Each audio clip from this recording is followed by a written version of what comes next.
than the delectable, remarkable, humble, and great Adetayo of Tayo Gabriels.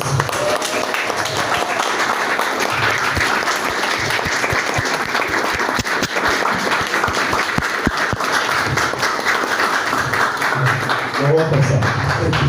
Thank you so much. So I'm so excited to be here today. And principally, I want to thank God for the brand you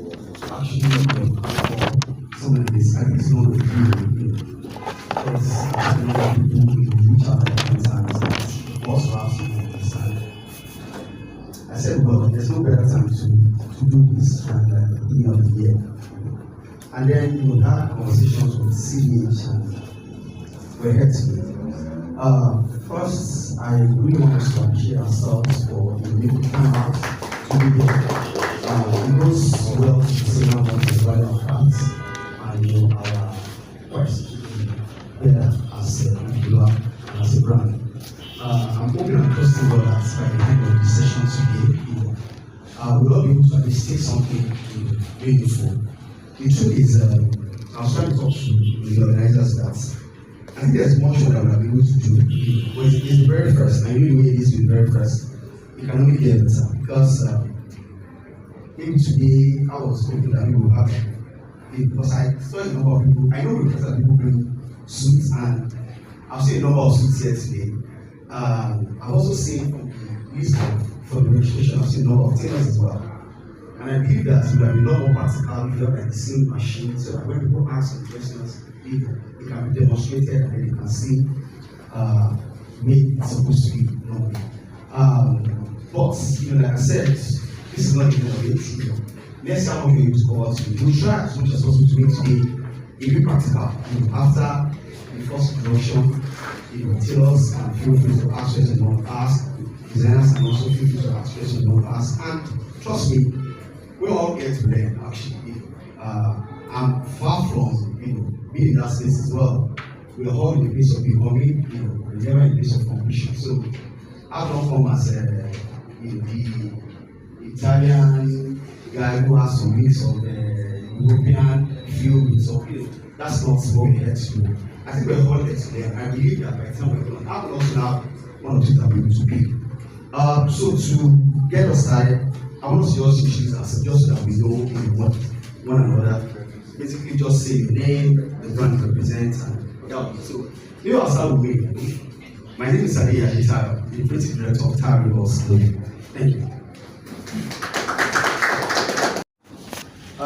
So let me even ask you a very fast question to make this process easier.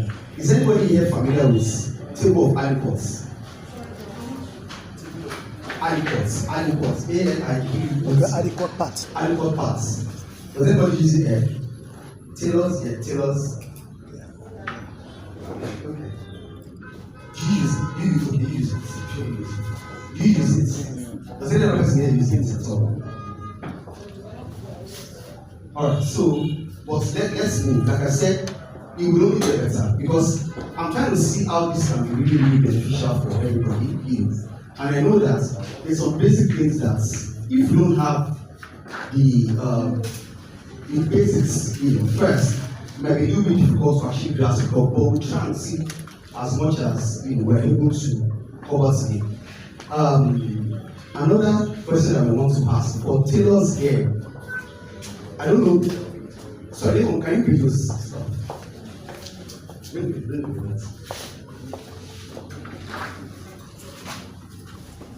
No, the ruler.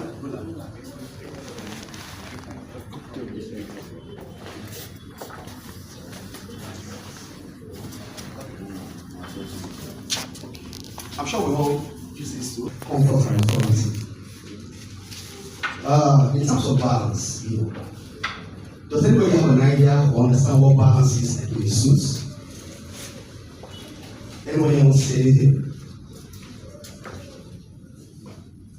Sorry, what's the question? What balance means in a suit? Okay, balance. What balance? You don't have to get it right. Just say what you know.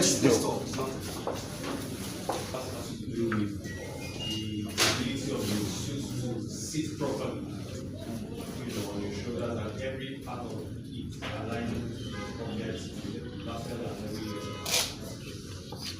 Thank you so much. I think there's really no point even asking further questions. He has said it all. But majorly, it has to do with the front, alignment of the front, and then the back of the suit.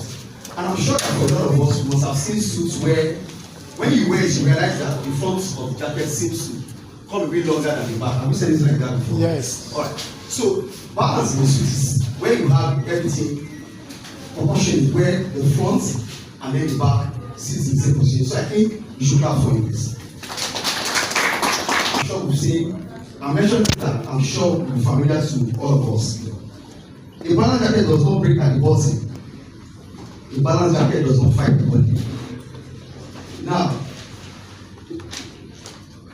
and then what causes imbalance, for example, in the suit? Okay. What is something? Balance jacket does not ride up at the back. A balance jacket does not break at the bottom. Break at At the bottom. if you wear, it's supposed to be effortless, like you wear clothes. But I'm sure when we move to the practical session, we will talk on some of these things. A balance jacket does not fight the body. That's the last one I mentioned.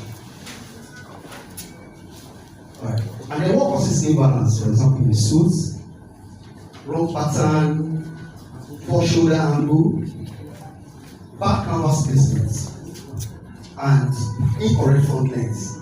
These are major cause of imbalance, like in the suit. And side as may sound, if the jacket is unbalanced, there's really nothing else. In most cases, like fix it. So it's always better. Some of this body is actually what does the connection. The canvas is to a suit. What bones are to the body. Okay. Now let's go to shoulder. The shoulder of the jacket. The shoulder of the jacket is the first thing people see anytime you wear a jacket. The shoulder of the jacket gives posture. The shoulder of the jacket is what gives authority. The shoulder of the jacket is what gives comfort. Alright, run over that again. The shoulder of the jacket is what gives posture. The shoulder of the jacket is what gives authority. The shoulder is what gives comfort. And there are three main types of shoulder. We have the Neapolitan shoulder. I'm sure we've seen that before. There is one called Italians. Yes, exactly. We have the structured shoulders, which is more what the British does, And then we have the balanced shoulder, which is Italian. Now, what does the back shoulder in the suit actually do?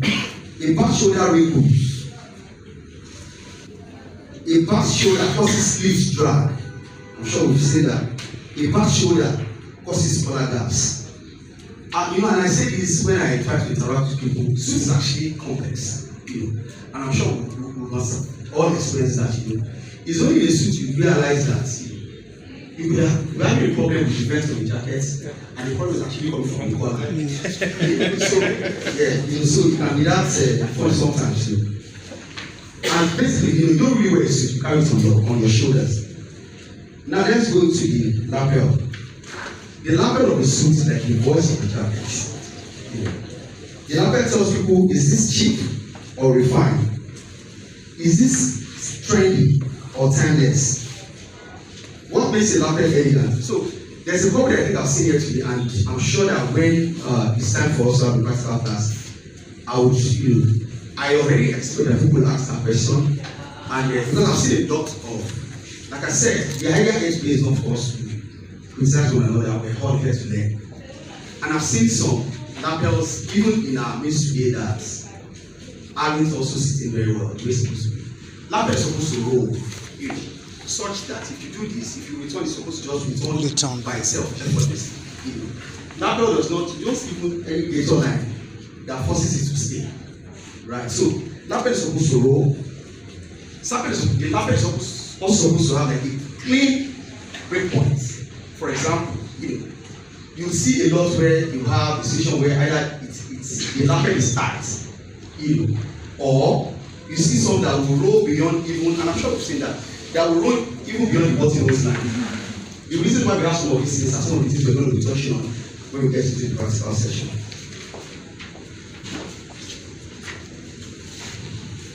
Back lapels lie flat. It doesn't roll. Back lapels bend awkwardly. But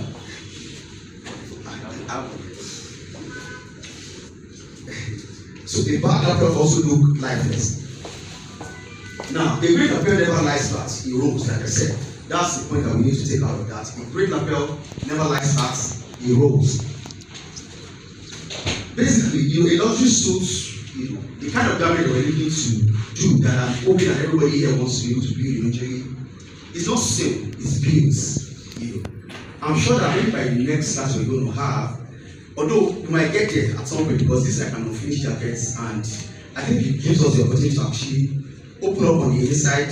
At some point we'll open up just so that we can see how some pieces are connected, how they are attached, and we'll see that, and you realize that there's a lot of stitch works that goes in. I'm sure the tailors here will be able to relate to that, than just sewing in most ways that I've seen a lot of people also do.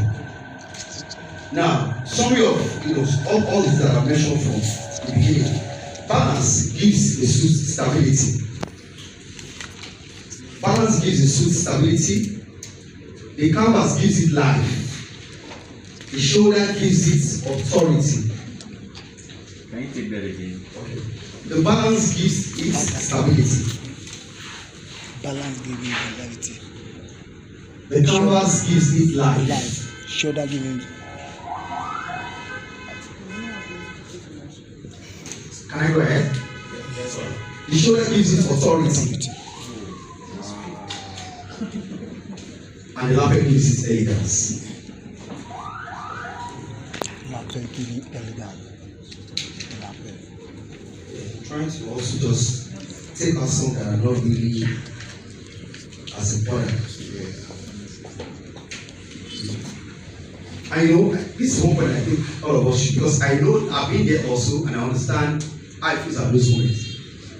You see, you realize that I've mentioned that at the beginning that some jackets you realize that once you take them to dry cleaners, it comes back and then that's like the end of it. To be honest, there's some things that we're not doing right, and I'm hoping that we're going to touch on them today, because dry cleaning itself does not damage a well-built jacket. You will see people tell you that they've had a particular suit for the last maybe 10 years, 15 years, and it's still intact, and you dry clean over and over again. Dry cleaning does not damage a well-built suit. It exposes weak construction. Is that, hey, you see people, they're trying to hire on a particular outfit, and then they'll bring their slapper, they'll eat it so much. So make a joke out of that.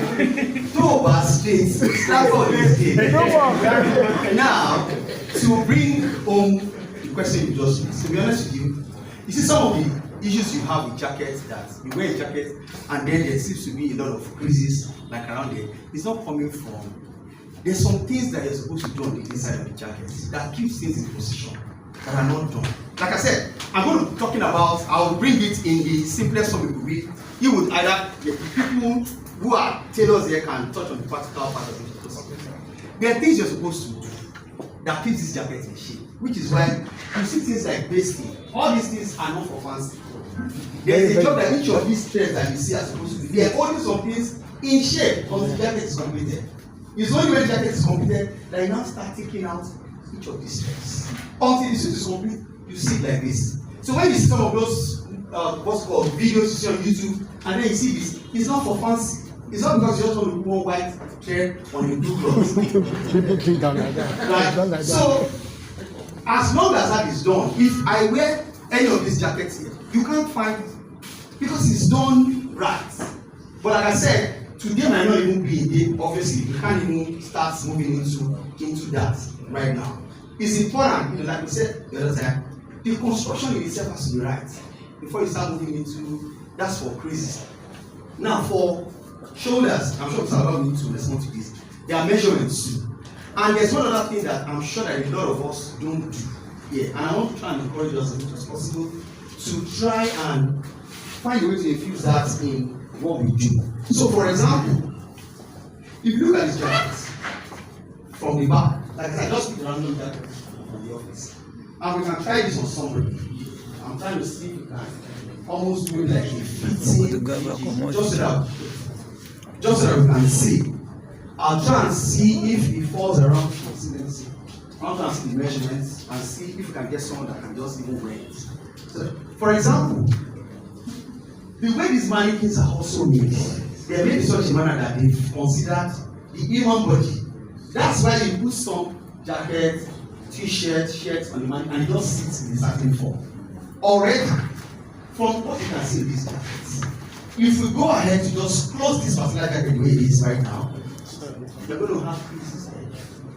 Because you can already see, it's already higher than the neck, Exactly. than the neck part. See the mark of that market stitch that is coming here. It already shows how much they need to trim. And this is not even sufficient. The customer needs to come in, and I'll try and demonstrate on somebody like I said every time, so that we can see. And then you can tell, and this is almost only possible when the jacket is not completed. Which is why, for me, when you're trying to fix a jacket, you are trying to amend a jacket, you're trying to correct a jacket that is already done like this. It's very difficult. You get, it's actually complicated, it's complex. But some of these issues can be already addressed from when jackets like this. This is not even fixed also, as you can see. It's only based on the purpose of fitting. So it's easy to access the inner part of this jacket when this is taken out after fitting. We could check this jacket right now and then realize that this piece is loose on the customer. All of these fittings have been done. If you take out this jacket right now, you can access the inner part. Okay, maybe that's some people take it out so that we can even see. So these are some of the things that can actually contribute to some of the things we're talking about. For example, like I said, even with this jacket that I brought here right now, if you decide to close the jacket without taking cognizance of what you have here, it's going to have this piece at the back, and I'm sure you've seen it in the number of suits. I already need to because they need to consider all that. And our body shapes are different, which is another thing I think we want to learn how to also relate to our cutters. It's important that you let the cutter know the shape of the clients that they are cutting. They're not going to take the measurements. There are people whose shoulders are like this. There are people whose shoulders are like mine. There's some other persons whose shoulders are like this. So it's important that the tailor understand so that they can already also factor, because at the end of the day, there is no way you're going to tailor a jacket for somebody whose shoulder is like this. And you are cut using the standard pattern and you're going to get the same results. So I don't know if Mr. Labs wants to also respond to what he said. The collar controls the neck. Just like, for example, for us, we use a report card to get all these measurements. So if you are showing like chest 42, sorry, Can't hear you. okay, to get the measurement for the neck side, and like 42, we use 3.5. But we are making us to understand that neck always control the lapels to be at where it is now. If the if the collar is not right, it's not well fit, it's either to roll down, You go roll down. to roll beyond where the buttonhole is, or not to get to where the buttonhole is. So you have to get that the measurement of the neck perfectly before you can get a well balanced lapel. So do we need to take the neck measurement of the customer? There's some school of thought that said you have to take the measurement. Your measurement determines what the size of the neck will be. When you measure, your measurement will determine. In this article that we're talking about, we have chest 42, which is like 3.5. We have even 48, which is about 4 for the neck size that I'm talking about. So that will always help us to get the measurement of that neck size. So what would the adequate to get the size of the neck size? Yes. Okay, so let me just say it in the manner that I'm sure you need to understand. Now, you don't necessarily need to take the neck measurements, except when we're making suits that look like Bishop's collar, where you need the exact neck measurements to get it right. What he's trying to explain is this, that table is like the standard. And that table, like I broke down initially, already explains if the chest is so and so, this is the neck measurement that should work. Right? So, in this kind of scenario, right, the chest is 42. You already know that, okay, this is the kind of neck size that will work for a chest 42. So, I'm not sure it's an area we can touch also today, because the first thing we need to do is really understand and interpret the report parts. So we need to understand how to now apply the measurements in different areas. Okay. Bring it back in. All right. So, I think You're not going to use the same approach that you have used for somebody who has like a standard neckline or someone like that. If you explain to them, a normal setting is one where you actually have control of the fashion. And I'm praying that for all of us, this will happen. For those that are still aspiring that, God will really come for you in Jesus' name. Amen. Okay. He also made mention of having one plane at the back of our jacket. So normally when you give, if you cut your normal, what is it, for normal bag, when you be cutting it, and you want to just work on that, is to dip in more in the neck. And as you are dipping in the neck, that means you still have to reduce it from the shoulder. If not, you just find the jacket falling to the back, and that will make mess of the jacket. Sir, we reduce from the shoulder from where? From the side? Yes, From the side. shoulder. Okay. The back. You know, you deep in this is wider. Okay. If this here, It's deep now. You deep this. You go deep, 1.5. You still have to remove from this shoulder to make it. Okay. Yes, from the shoulder to. And just to the edge of the back and push. Back and. all right. Okay, so let me. Okay. So my question is, for example, let's say I bring in a tailor that I want to If we have a new tailor coming right now, because I also don't want you to waste so much of my time, I just do three things straightforward. Make a normal pocket, make a slanted pocket, make a patched pocket. These are majorly the parts that you can, and then maybe the front pockets. These are majorly the parts that you can see from the suits. If this is done right, in most cases, I can almost tell the competence of the tailor if this is done right. Because every other part here, there's so much happening on the inside, not on the outside. Now, let's move into and I'm sure you've seen, so Tilted forward. you get. So these are some of the things you want to look at to be sure that the jacket actually has and is carried this way so that you can see. Yes. Can we see from there?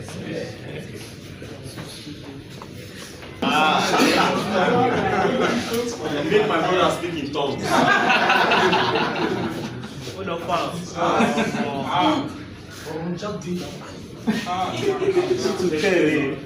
Please, let's not we're trying, and I think we should appreciate ourselves, honestly. To be honest, the fact that is some guy from wherever does not guarantee that that the suit is bigger. It doesn't matter where you see suits made from Europe, and then you find out that how do you make a jacket like this? Right? So it doesn't matter who is wearing. Is the construction right? I think what we should focus on is getting the right thing. So for example, from the expectations we've made here, if everything is done right, the proper measurement that you're supposed to use for the shoulder is what you have. Your shoulder measurement is right in the way it's supposed to be. Then the jacket itself should just sit. And it should be effortless. Like I've said, I've displayed this like on 3 different jackets right now. If you look at this right now, look at this jacket. So you can't find, okay, maybe because I've had this jacket now maybe about 5 years or so, if not more. But if you turn on its own, it will just return because everything is created to fall that way. And it doesn't happen by any, if you look at this, you can't even find the gator line. The canvas is here that is controlling this. So no matter how much this thing, it's not going to fall beyond that point. It just falls back. And then this falls to the point where it's supposed to be at the 14. There's nothing forcing anything to. So if it's done right, things should just happen naturally like this, without any effort, without saying, and locking your money play it like.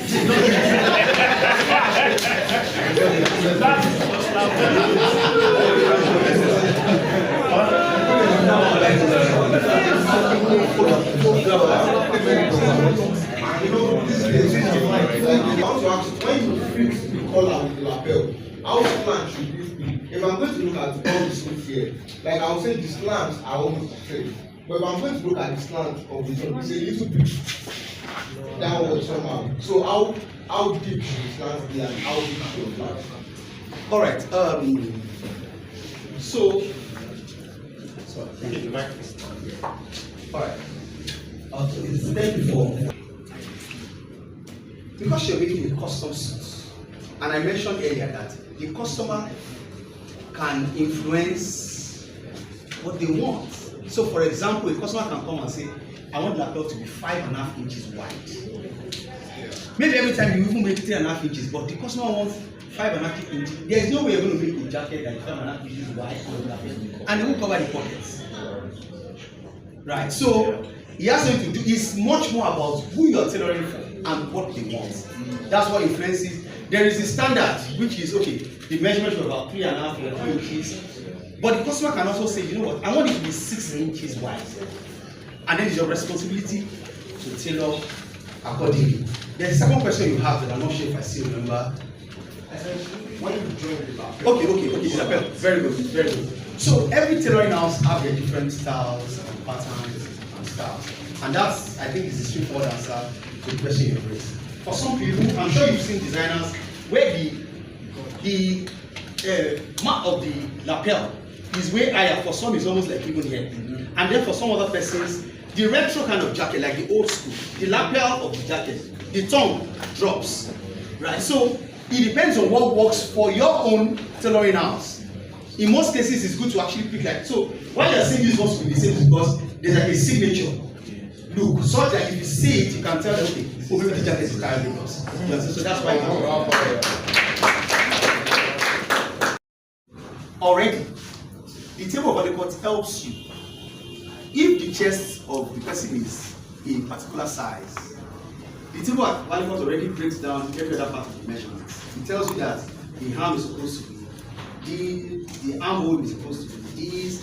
It already gives all that. Which, like I said, maybe the next time we're going to have a session like this, those are the areas we're going to start from, so that it's easy for everybody to Sorry, please can you spell the word? A-L-I, check A-L-I-Q-U-O-T. Thank you. Table of adequate parts. All right. Write that down. The video, don't they? So, if anything, yes, I will accept them. Just flex like this. It's already big. But when you make like this, you get to bigger. This is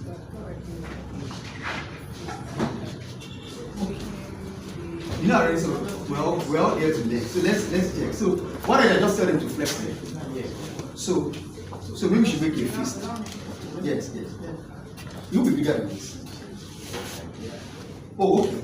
So we're trying to, she raised the question that she feels that when the customer actually flexes their muscles like this, it's also best to add that they should not. Oh, okay. Right, okay.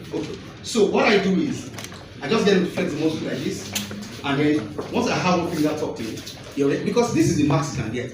The client is not going to be working like this all the time. But anytime they fold it this way, it still gives the comfort that is needed for the jacket. So let's move to, I'm sure there's some other, so if I take measurement right now, I measure the hammer, but I'm trying to just bring it to the basics for us now, and it's the basic ones that, because for example, I'm sure even the cutters will tell you that if they have the chest, they already know what the hammer of the jacket is supposed to be.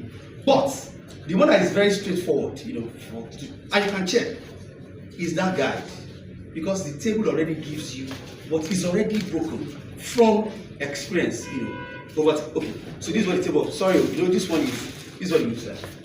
Yeah, that counterpart. That's table of unequal parts. Table of unequal.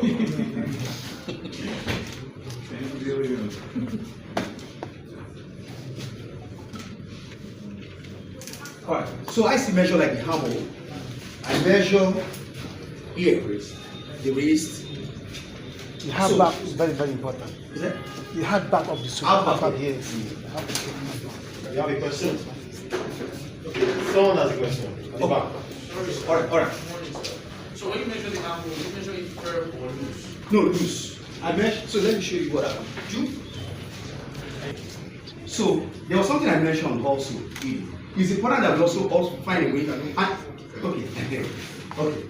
And this applies in every, even not just even here. So I tried to make a jacket at some point from outside here, and they had to also explain to me the way they would prefer that I take my measurements. Now, what I'm trying to establish here is that we have to find that connection between ourselves and the tailors who make our office, so that you're not the one measuring at the end of the day. You are the one taking the measurement, and then you're passing them on to the tailors. They need to understand how you take the measurement, or sometimes they might need to explain to you how they want you to take the measurement in such a manner that it will be easy for them to interpret. So if I'm going to measure how much, this is what I will do. Sorry, this is what I do.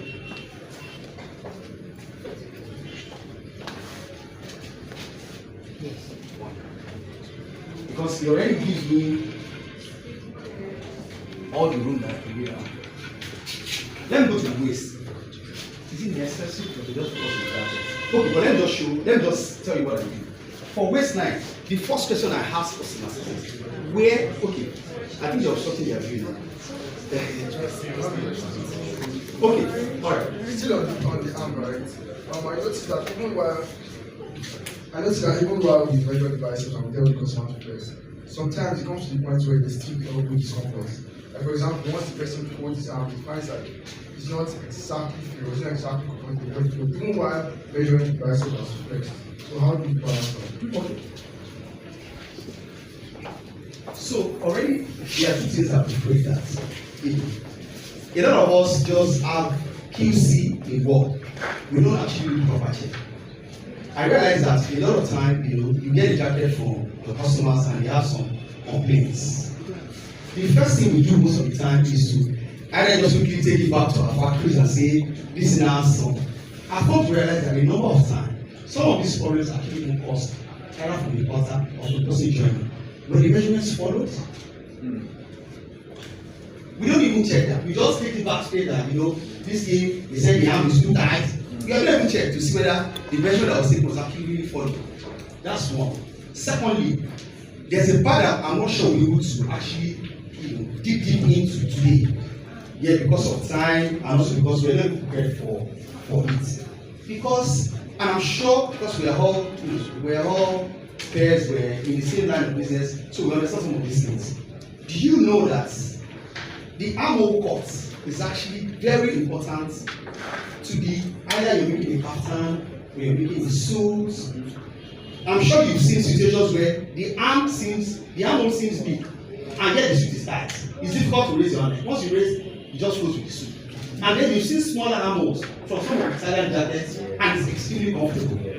So there are two things. It's either that the cut is wrong, or you have not even checked to be sure that the measurement is either followed or is not followed. Hands are flex, you have like maybe 15, and then by the time they flex, you have maybe like 17 and a half or something. And when they still want it to be firm, that's when they wear it, they still want it to be firm. How do you balance this? So, I'm sure we all get a question, right? Okay. Did you get a question at all? Yes. Okay. So, here's the thing for guys who goes to gym, for example, and those are actually some of the reasons why we're having a conversation like this. It's important to get the exact measurements of your biceps. Because in this case, even the table of Valicor that I've mentioned might not apply. The table of Valicor focuses on standards, not people who go to gym. Right? So what it then means is that you need to let the tailor know that the bicep of this person is 18 and the body is 42. So the tailor needs to find a way to cut in such a manner that would work.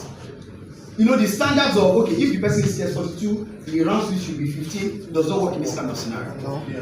So it's important that that is expressed to the tailor, to the cutter, so that the person knows that as you're doing, you're also providing for that. Because the truth of the matter is, no matter how big the person is, as long as you can take measurement, you can get it right. He will still follow the measurement at the end of the day. If the guy goes to gym every day, once he even flexes his muscle, he will get to a point that is like a limit. And if you take that as a measurement, it should be right. I don't know if that's the answer. Is there another question? Yes. Everyone. Yes. Sorry. Thank you very much for letting me know. So my question is regarding. So what I'm trying to do here is to actually bring this whole thing to like a name and language, so that it's easy for every one of us to understand. What I'm not even moving into is because the thing that I'm talking is not the heels that you need for the, it's not the tights. That's still not even the allowance that you need for the jacket. That's just basics, you know. And I'm sure for yours it would work. Right? It would apply, the same thing would apply for if you talk your own, as long as you're able to talk just one finger in, it's fine. You know. We now move again into what measurement, what ease should we add to chest? What ease should we have to tummy to give it a balance and comfort? We're not at that point yet. Maybe when this is done, it will come to the waistline. It ranges between 8 to 10 inches. For most people, it's 8 inches to the waistline. Sorry, sir. Are you saying like plus 8 inches? Plus 8 inches. From the waistline plus to the waistline. Okay, that's additional. Additional. So it ranges between 8. Okay. Is the 8 inches additional to the exact measurement waistline of the waistline of the waist. Waistline. Yes. And I said, like I said, we'll test it. You know, we'll test it here today. We're going to measure it about 5% to prove what I'm trying to say. I also learned it over, and I feel it's easier. What it does for me is that if I find anything different from this, it gives you a reason to come back and check it. It means maybe I didn't measure right. Sometimes also we measure and then you ask that, well, I measured this guy. Why is this thing this way? So some of these checks are the things that help me as a person to say, maybe there's a need to check this thing. Sometimes you check and you realize that, oh, you're actually correct. And in such cases, you can progress. So let me see, like I said, from the waistline, it's usually between 8 to 10 inches. So let's demonstrate that. So the first question I ask every person is, where do you wear your trousers? Because we also all wear differently. What I look out for in every jacket, what I look out for in every customer is the shoulder bone. The shoulder bone. Now, we've touched on what the shoulder of the jacket will do. And I'm sure we understand the importance. Yes. So what I look out for is the shoulder bone. That's the first thing I try to even feel before starting off on anything. So I take my tape measure and I measure from the ends of the shoulder bone. The ends of the shoulder bone. The tape is also raised as much as this. I don't know if you can all see. And then I look out for the shoulder bone on the other end. Now, this point is always noted because you don't want to miss as much as possible. You don't even want to miss as much as maybe a quarter of an inch. So I keep it at that point where, and then the next measurement starts from there.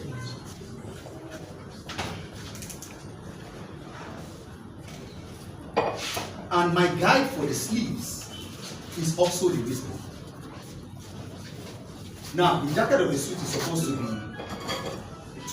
rest by the waistband, and then the shirt is supposed to show by quarter or maximum half of an inch, and it should be effortless, right? So I take it from,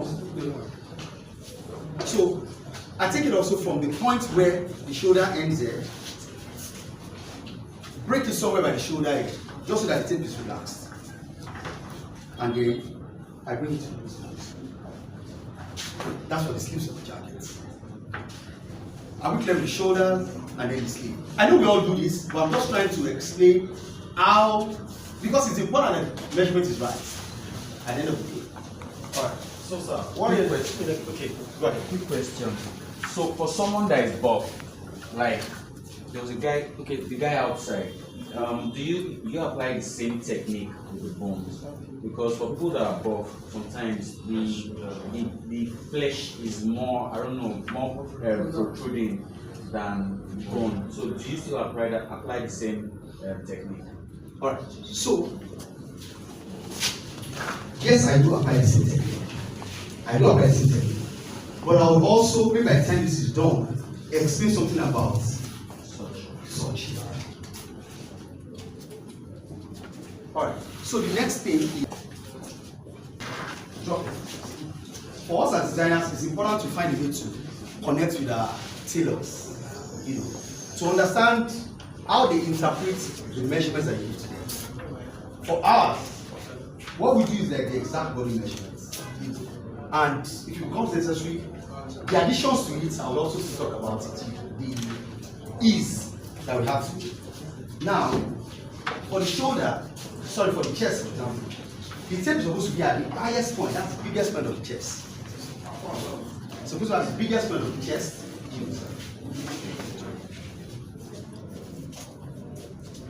And the allowance that is needed is just for you to be able to touch just one finger. Okay. Okay, so do we do it this way or do we all just move? This way is fine. Okay. Thank you. Alright. So if we take to the highest point, it's not loose as well. It's just the exact body measure. Just one finger. Just one finger top. As you can see, the tape can almost move. It shouldn't be tight and should, which as I said, is important also that we find a way to connect with our tailors so that they can understand how to interpret this when you give it to them. Sorry to what you said. Alright. In case when you go and tell you want it. You want it. So I'll tell you that's the ease. Yeah, we know what to do. The ease will tell you what, the client you're dealing with, for example, the way I'm going to tailor for someone like me, for example, will be different from what I would do for a Dangote. Yeah, because there's a level of comfort he wants in the jacket. But I'll tell you, and imagine it's not like it's so much. But I'll explain. Let's just get the basic of the measurement, and then we'll now look at what if the client wants. So we want to be loose, we want it to be. I'll give you the basics of what I do, and then we can now move into okay, what if he says he wants to be loose? And I'm sure it's pretty before. For example, so let's take the chest. Already have the measurement. The next one is the tummy. And biggest point of all. So most of the time, the navel gives us a guide as to where it's supposed to be. And the same approach. Exact body measurements, not tight, not loose. I can only have just one finger top. Right. The next measurement is the length of the jacket. For me, I take the end of my jacket from the highest point of the shoulder. Yes, that's normal. When you take the private measurements, yes, use your fingers, yes, that of the navel, yes, you take it to the side, the measurement vary. Can you do that? Okay. The navel,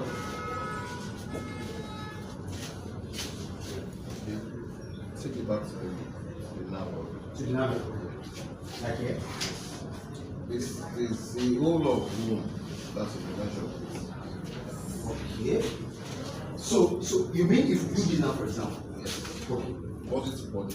Yes. And you take it back to the navel. It comes close. I don't think you should remove your finger from the point where You don't need to remove that So finger. do you take the suit of the jacket measurements? Do you put your finger directly on the navel or you take it to the side? No, I take it to the side. Because it's a lot easier and comfortable here. But as long as I have it such that it's not tight to the body and it's not loose as well. Because if it's loose, when you bring the ease, the allowance that you want to have to it as well, then it makes it more freer. So it's important that we're getting the exact body measurements. Alright, so for him, for example, right now, and please, as much as possible, tell, because, and I'm sure we've seen these situations where you're taking measurement for a client and the guy doesn't even seem balance, and the kind of measure is moving. I try to, I'll give you the time. right? You know, and some people, when you're even trying to take their measurement, they're already trying to do some things to do. You know, I was in Sabu last month and I did something, and it doesn't allow you to actually get. So when you're done, that's when I start taking my own measurements, because you're supposed to relax. Because posture also affects the jacket. You know, some people, this is where they stand. You know, and then you're telling him stand upright. You measure the guy. By the time the guy is going to wear the jacket, the guy is going to stand like it for the most part.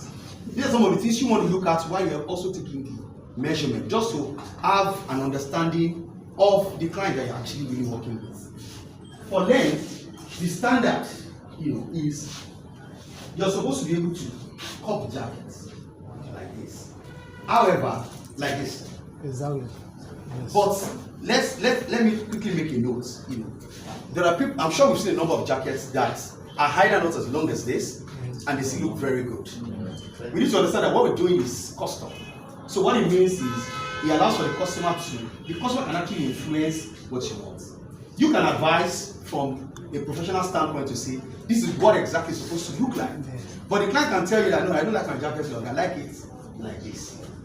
Your job as a designer, as tailor, is to advise on what you feel would work. In some cases, some people would like, you know, because they want their jacket short, they can tell you that they want jacket to be like it, which is also impossible. You know, it's our duty as designers to make them understand what it's supposed to be. But we're going to focus on what is the standard today. You know, I've explained that the customer can influence these things.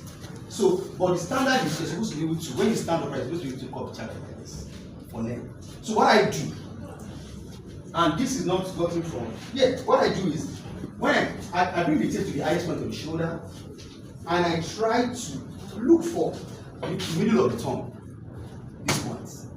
That's like my gauge. In most cases, yes, when clients stand, the middle of the tongue. In most cases, in some cases, yes, no, yeah.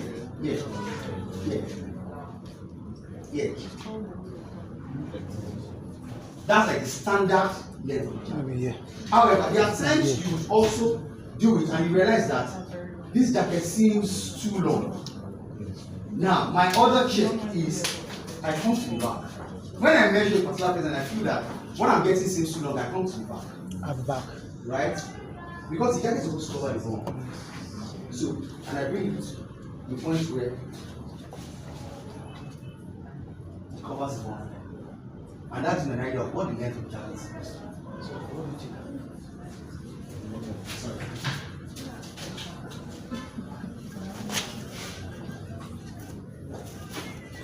So for him, for example, I don't take this. No, you can't see. Sorry. You can't see. Our guys on the side carry this. You can do it there. So my plan is you give us this. You can do it there. It's not this here. Everyone will see, right? Okay. Sorry. Thank you. I'm giving money. Okay. So let's do the front line.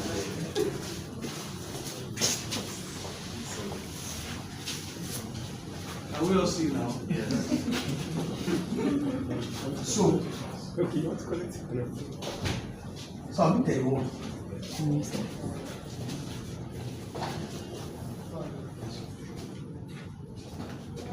Where did the back start from?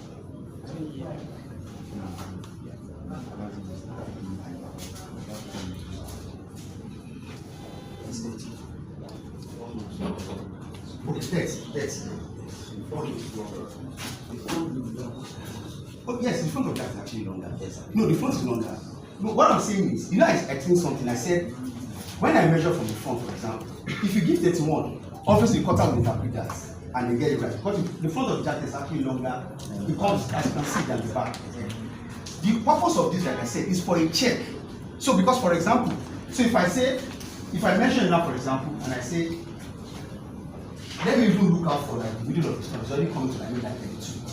Which, for me, because there's some things that are just basics. For example, if your sleeves is like 25, for example, I mean, you know, I have like a rough idea of what your length is.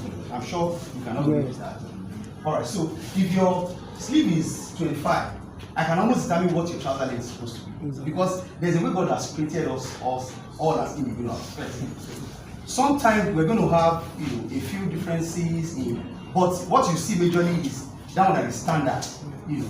So if I measure somebody, for example, like you, right, and I realize that I'm getting this thing too long, what I come to do is do a check here. This is supposed to be like a check for me. Where, because if this jacket will cover is one, for example, here, at 30, then it means that 32 again might be too long for me. So I want to recheck again to be sure that I'm actually getting it right. That's the purpose of what I'm trying to do. Alright. Okay, biceps again. Okay, so what I do with biceps is this. So I'll tell the client to flex the muscles. Because the truth is, at the end of the day, it's not going to get bigger than this, you know, at any point in time. It's not going to get bigger than this at any point in time. You know, so you flex it, then we can pick from the biggest one. So I do it such a manner that I can have maybe one finger again, top to it. You can flex it. And then I pick that for you. And then I pick that for my arm of the jacket. Now, there was something I mentioned at the beginning that I feel will also guide us. I spoke about. Alright, so to further just break down on that, you realize that most of the other jackets that you see where you just have and you know, I understand that there's a lot of gap, you know, here. For anyone who have been out here or exposed to like a proper factory where suits are being made, I'm sure you would agree with me that we still have a long way to go, you know, here, because for most of these things that we're talking about, there are actually machines, equipment that will do them effortlessly. You know, for example, you're trying to go with suit, and you know, I'm seeing this state as well in some areas. Now, you're trying to go with suit, for example, and then you apply a particular level of pressure of it, you know, on this part, and then you move your hand again. There are no guarantees that what you're going to apply overall will be the same. We can. You know, but we'll get there. You know, we'll get there as time progresses. Because, for example, most of those jackets that I'm talking about right now, it's just like you're gluing them to the body of the fabric, right? And it reactivates gone. That's why when you take them to dry cleaners, if it's not properly done, you just see it, just bubble at the end of the day. You know. Now, in what's called for, like the fused jacket right now, for example, the canvas is due to the fabric. It's not like it's basted where necessary. Like I said, what I mean by that, when we open this one up, I just picked I just picked one of the jackets that we have or smoking, and I'm sure it's a very familiar fabric to us, so that it's not we're not really talking about this because of a particular kind of fabric that we're getting. I think this is normal cash that everybody buys the market. Sorry, sir. I don't know. You mentioned fuse. Do we all understand what fusing means? The process of fusing a jacket. If you don't understand, just raise your hands so you can follow. Perfect. So, could you explain to us what you mean by a fused jacket? Okay. So I'll break it down in the simplest I think you need to understand. I think we all use SK, right? And so the fused jacket is the one that you just apply the SK, for example. Just apply the SK in it. But for the half canvas, for example, there's an additional layer which is the canvas of the jacket. And I'm sure we've seen a lot of these suits that even modern suits that we see right now, you see a jacket that comes without, some don't even come at all with any form of SK at all. I have a jacket like that. And the structure that we're looking to get in a suit that gives that build, in most cases you realize that there's no way you're able to achieve that. I know that what most of us do right now is other from just using it, we now tag like the canvas, which is like half canvas. That's what we do. I don't need that explains it at all to us in any way. Do we understand what he's saying? Yes. Okay. Probably as it goes on, we'll be able to grab better. He's still going to show us the theoretical part of it. This is just the practical rather. This is just theory. So just stay with it. Alright, so most ready to wear or mass made, like mass production suits are fused in most cases. That's what it is, because the process is faster. That means the canvas is used with fabric, is not sewn, Normally, canvas is supposed to be sewn onto the fabric, but in ready to wear or mass production, it's just glued onto the fabric. They want it to happen like really fast.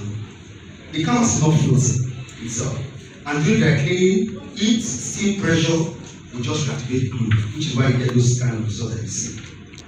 And then you see the suit either bubbling, you see like ripples, you have permanent creases on the jacket that you try as much as possible to try and re-iron it, and then you realize that it doesn't have any effect in any ways.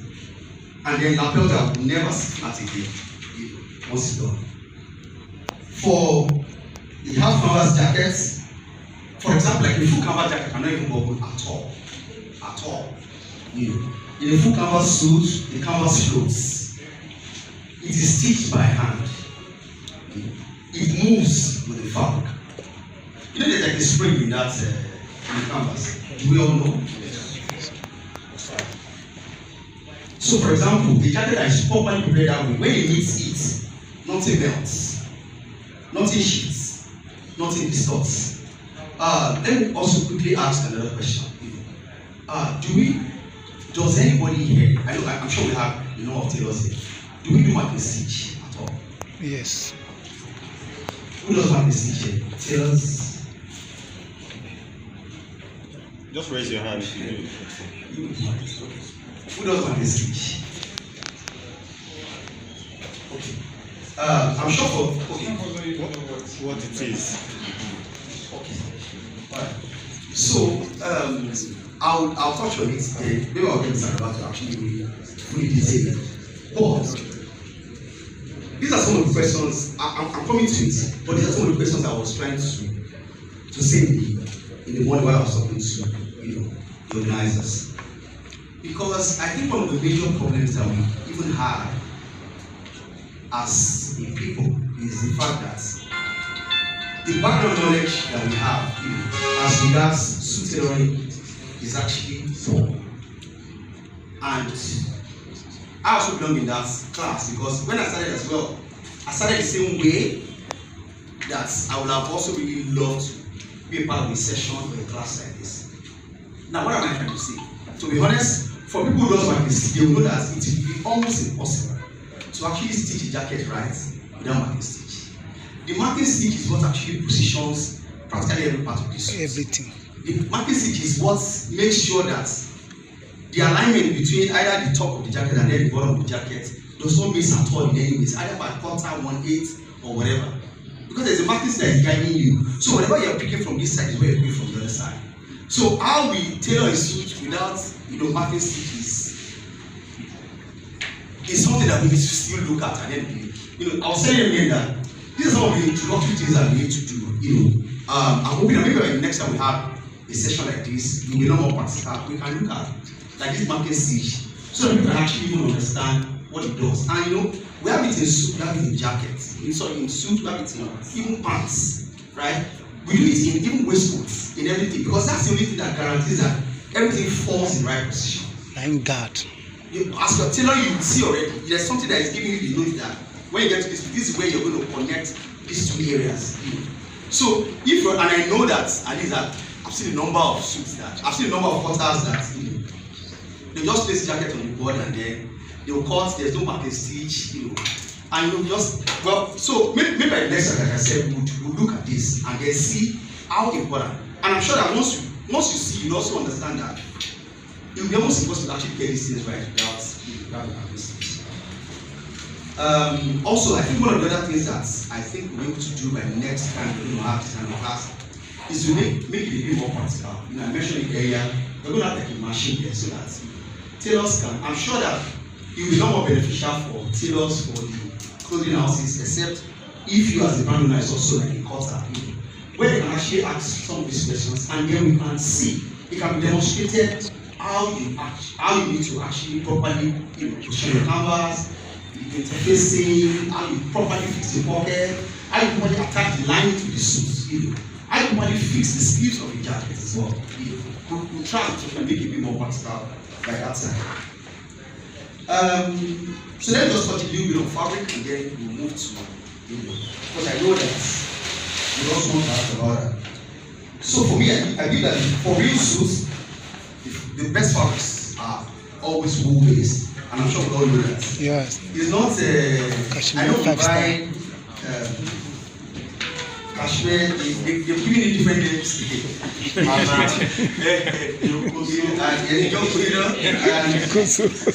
Well, so those are not the fabrics we're talking about here today. We're talking about fabrics like merino wool, which is actually the best in suiting fabrics. It's breathable, it's smooth, it's elegant.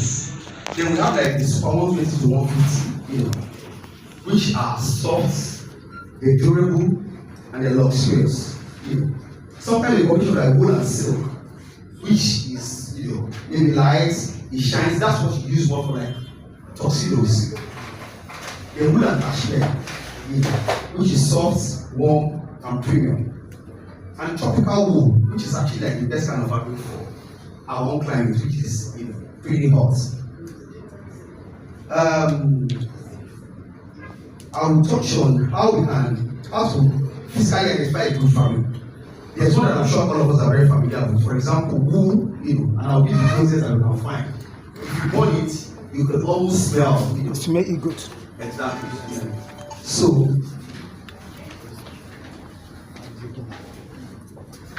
and you realize that you wear some suit and then you feel very hot. It's actually because of the fabric sometimes. Because polyester fabrics, for example, traps it. Now, wool fabrics is breathable, right? And polyester traps moisture. It has no breathability. Wool fabric breathes, wool regulates temperature, wool feels fresh.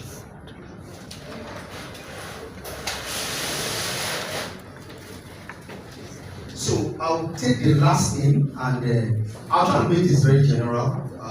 And I believe that and this is going to be beneficial for one or two persons. I would most likely just get someone that can demonstrate it with, and I'll show you the way I take measurements. Right? Very basic.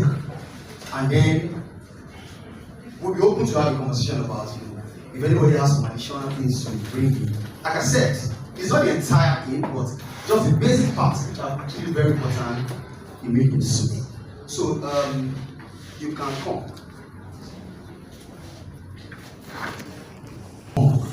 Right? It will be very difficult to actually interpret or get a good suit out. And I'm sure we all know, and I'm well designers, and I'm sure we all know and agree with that. If the measurement is wrong, then the result also will be critical, because what that means is that you have more work to do. For example, and I've seen situations where some suits are already finished. So this is like the process. And I don't know, do we all do our jackets like this? Where they are incomplete, or you always have to complete your jacket before they are fitted? Depend on the person. Let the person get by this time, he don't want it. Okay. So it depends on this is the best way. Okay, so let's make it practical. So do you fit all the time if the client is available? I'll just, because it's actually important. We'll move from here to cutting the outfit. Now, the tailor or whoever is teaching will only interpret what has been cut. Now, getting a great suit out is a combination of a lot of things. One, the right measurements, the right cuts, and then whatever is cut is what whoever is going to stitch will stitch eventually. There are a few other things that are, like how you now fix the collars, how you now attach the sleeves. But the basic thing, and this is what I want us to touch on today, so that we can move as quickly as possible because of our time. You trim your sleeve and you brace it, and you check it and you find out that the sleeve is balanced. Then you sew it and you use wording and canvas. You see, some we use this canvas to pad our sleeve as well. And then after that, once the sleeve is balanced, I think that is everything. That is all. Wooden sleeve. How about wooden sleeve? So, the sleeve is there. You didn't mention wooden sleeve. Canvas follow. They will cut that canvas in bias. Yeah, in bias. You have the front coat. It will be under that. This part here is raising. Yeah. Now, The lapel. Now, there's a canvas here.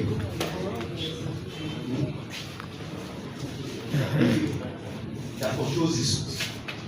That controls this lapel. Yeah. So there is no time that this lapel will ever roll. You understand? The canvas is there. That's what's controlling. No, so that's why even before it falls back to that thing. Yes, so these are some of the new things that, for example, you have jackets where the canvas is like here, it's like in this place, and then they bend the lapel to start earlier.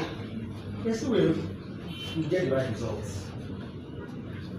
I'm sure that maybe, like I said, maybe the next time we can actually just physically demonstrate some of this so that we can see, and then it will be easier to connect and ask. So I want to know, because when they measure exact, then the exact is 42. I'm going to make it plus 3 inches, making 3 inches gap. So by the time I'm going to cut it, I will use that record cut and cut in once, just concerning what you train me, because you are the one making me notice. So that is all right. Well, and so based on that, that shoulder and neck, people ask that question. So waiting with the problem when that neck will not control. You have to, when you cut the neck, when you shape that neck 1.5, you have to use that ruler. That ruler where you see that top one. That particular, let me see that one. No one. This one controlled by the shoulder here. You will not slant with the shoulder here again. That beginning of the end. You will slant like quarter. You leave for the middle. You slant it. The thing will balance. But we are taking all like 1.5 inch out, you have a problem. You see here you fold. So it's a very long process. And the leg takes almost 3 hours to fix that leg. This way we are seeing clap hand. It takes complete 3 hours to reach. Alright, so to just quickly add to what he said, because there's some technical things that I'm not sure all of us will do. So I'm trying to bring it in layman's terms so that we can all understand. So for example, like I said, I know we all talk about QC, but most of the time we don't really do it, which is quality control. So for example, if a customer comes to me now and they will make you a jacket, if the measurement is right from the beginning, there's a certain expectation I have in terms of what the jacket is supposed to look like when you come for fitting. Now, if I'm getting otherwise, one of the first I want to do is to go back again to the measurements. So if the client has changed, I can tell you categorically, okay, the last time you were here, you were 42 years. Now you are 46. So that already just settles the fact that this error is not coming from me. I've worked with measurement that was made available. But in most cases, what we do is we just carry it like that. If it's island, you just run back to the island and say it's okay. But now you create the problem with the first because you have just explained it. So the customer knows that, or somebody sends a particular measurement to you, it's not like you measured properly, and then the person wears the jacket, you'll begin to see some issues from there. The first thing you want to do is this: check if the person measurements. In comparison with what you have, does it agree? Because at least you are an expert, you need to trust your own measurement. So once you don't have that agreement, is the first point for claims that I don't know what we're going to do about this day, because this error is not coming from me. I measured you when you were 42, you came back here today and you are 44. And I've made the jacket based on my 42 measurements. So these are some of the things we need to pay attention to. Some of us are expressing that. Yes. So you have to understand what is playing.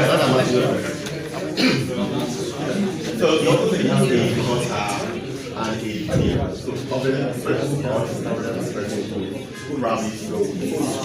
I'm sure there's always somebody for quality control. Sorry, let's calm down so we can hear questions. There's somebody for quality control. There's somebody who checks the measurements are correct and it's done well for the whole good. So that's like 3 people on his foot already. More than like exactly. More than I also. So for all these things, I've had an opportunity to meet 3 people like people do amazing work.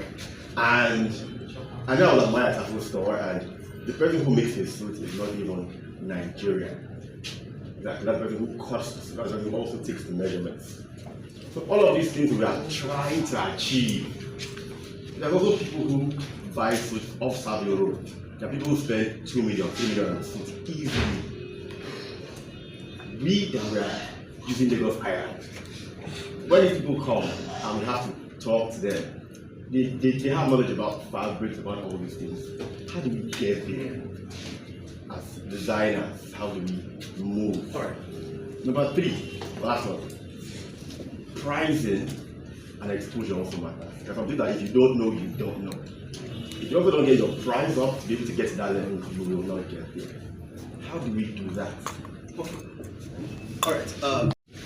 I don't want us to be discouraged at all in any ways, because for everybody, there's always that standing phase. And there was a time also that I was tailoring in the island, and I'm sure one of the persons here know.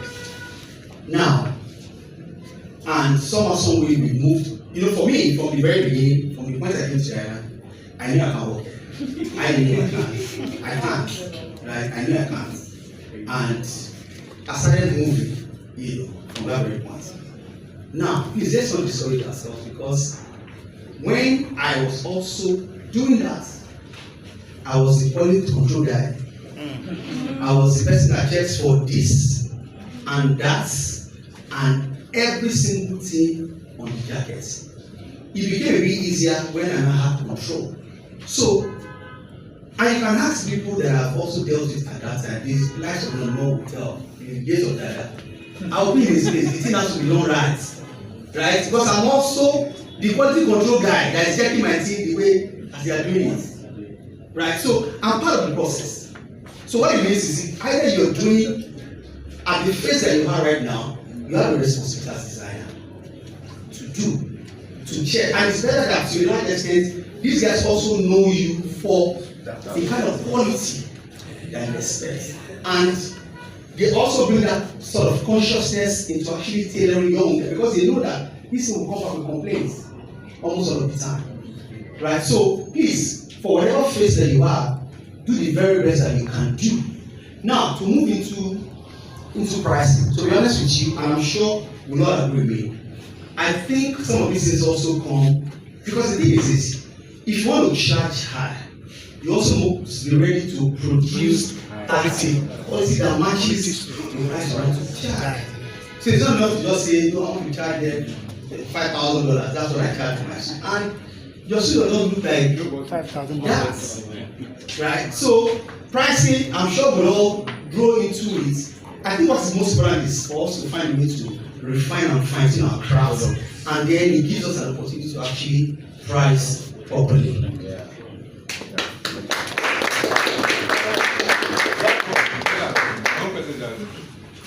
Especially for top grade players. What is it called? The measurement or the measurement of the person beside. There's no how you can get the flat tight beyond.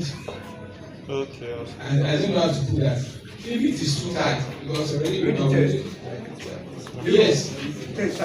Yes. If the body is tight, and if the waist length is tight, there's no how you don't get that. If the waist is tight, yes. Or the waist tight. The chest is tight. It could rise up. Yes. If the chest is smaller than the measurement, sorry, if the chest is smaller than the size of the person wearing, it will rise. Now, but the thing is this: you see, dog breasted also has its own technique, right?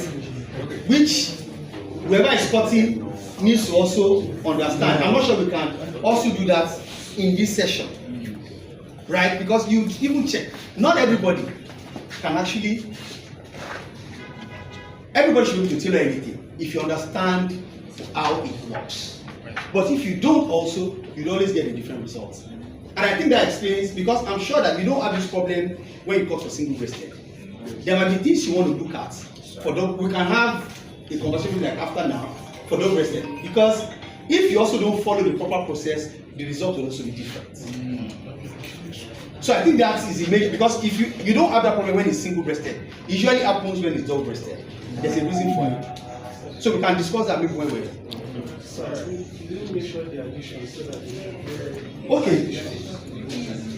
okay, well, so the general one is 3 inches to the chest, then 2 inches to the top. 3 inches to the measurement you have on the chest, then 2 inches to the measurement you have on the top. We have displayed how we measure. You haven't had it to it. That's what I'm saying. You know, we've already explained how we measure the bicep, for example. We're saying because it's not like it's standard, particularly because of what we do. If you're doing custom, it's not like it's fixed. Because you're measuring a client, sorry, you're making a jacket for a client who actually goes to the gym, and this one is actually bigger than normal. But you want to provide for it when cutting the jacket. So it's important to, the tape of article that you mentioned, for example, gives an idea of what measurements should be round sleeve measurement, what should be the armhole measurement, what should be the neck measurement for different sizes. That one is the standard. But if you're telling for a particular customer who has some specifics, then it's important also that you provide for that. What it means is this: if the table of article, for example, that we're talking about now says it should be 16 for my round sleeve, based on my chest measurement. But I go to the gym and it's bigger than what it should have been ordinarily, based on that table. Do you still follow what is in the table? It's going to be tight. So you have to now provide for that, such that when the person wears, it will still work. So it's not like it's fixed. The basic thing to follow is what we have described. Once you get that is, because at the end of the day, the jacket is not going to be bigger than when you flex it like this at any point in time. But the truth of the matter, if you now check at the end of the day, about 80% of people will fall in that class of standard, or maybe 85, or maybe 90. Then you might have the remaining 10% where you have, this place is actually a lot bigger than what it should be ordinarily. Okay. So this is my question. Is it a common issue that I just want to ask. But if you, I need to tell you, for example, the neck is kind of covering your shirt. You can come. So let me explain something from the jacket you have. So let's. We're not here to. We all want to learn. Yes. Okay. So it's asking that. What's saying? Sorry, can I point it out? Oh yeah, you cannot. You can see it now. You can see it. Can you see it? No, wait. So this. Sorry, sir. Please, funny man.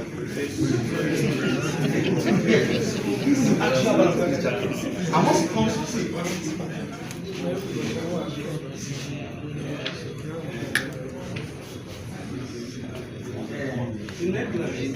Exactly.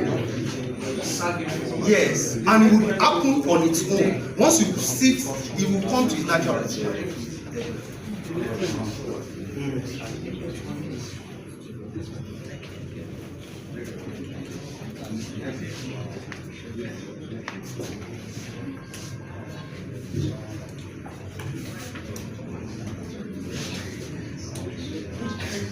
Yes, to be honest, there's actually even really little that we can do.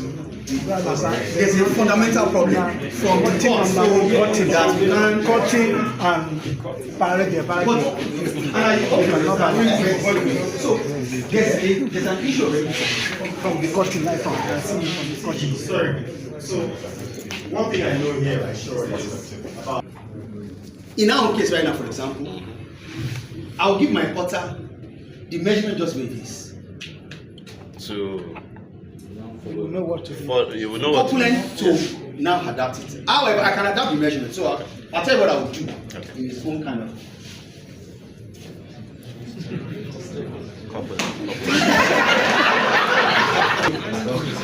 So the turn here now is 46, right?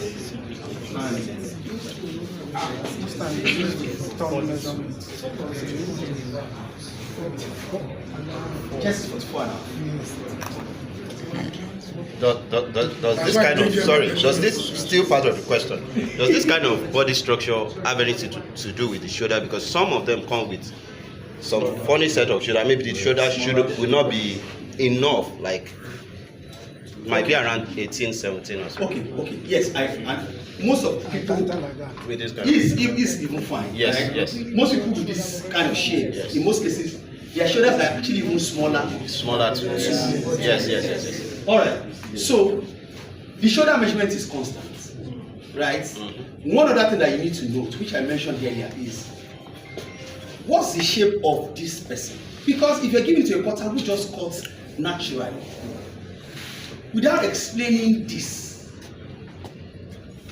the guy is not there when you're taking the measurement. If you don't make this explanation, there's no way he can also factor it when he's cutting.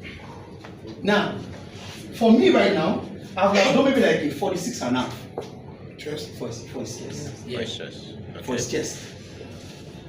And sincerely, for his tummy, if I'm making for him, I'll just add 1.5 inch. So that's 47. Exactly. Yes. Still, So likely the tummy will still be balance. So for this kind of thing, yes, like a well-shaped this thing is not. It's very possible. It's very possible. Yes, if it's coupled. So that's kind of an A-shape this thing. No, because what you're saying is to have the shape like this, right? Yes. It's possible. It's possible from the cut, yes. I hope you guys are getting my question. Sorry. Not from the cutting. If the chest is small and the tummy is bigger, it's giving an A shape. Yeah. The thing is, you said is 2 inches not too small to add to the chest? For him. That's what I said, if I'm making for him, note. If I'm making for someone that is a lock elder, I'm talking about an elderly person. An elderly this person. one wants his own well-fitted. So an elderly person, for example, I'll do 2 inches to this chest. If I do 2 inches to this chest, then I'll do this 1.5 that I'm doing here. It brings us to almost the same measure. Exactly. You know.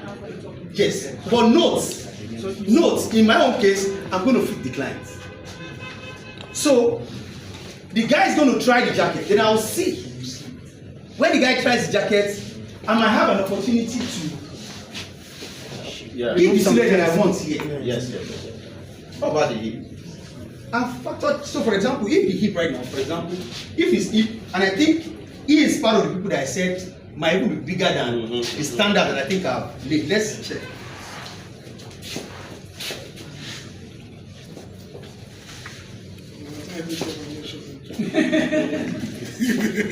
Alright, so